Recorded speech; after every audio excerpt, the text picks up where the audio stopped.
Robert from Deer Park has a question about AC insulation. His register box is flaking off. Oh. You don't see most of that. Robert, no, it happens with the old ones. Robert's concerned. Well, Robert writes to us. He says, it's dropping pieces of insulation on the furniture below, and I don't want to replace the boxes. Is there something I can use on the insulation to keep them from flaking off? The insulation appears to be rock wool or fiberglass. Tom, what say you? It's a little fiberglass. It's like a duck board, and yes, you have to replace the box.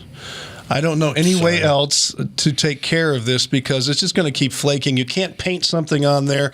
I guess if you wanted to rig it and put a whole bunch of tape or something on there, but you're not getting that from me. Duct tape will do the job. Yeah, duct tape. That's it. You're not hearing that from me, okay? So the bottom line is if it has to be replaced, it's not that difficult to replace it if you can have access to it, but a good contractor can do it. And you know where to find one? Go to HomeShowRadio.com. That's where all of Tom's trusted pros are. That's where you also find the Ask Tom form. Send us your questions using that at HomeShowRadio.com, and we'll answer your question just like that, just like these videos over here. Subscribe to our channel. You'll see a whole passel more.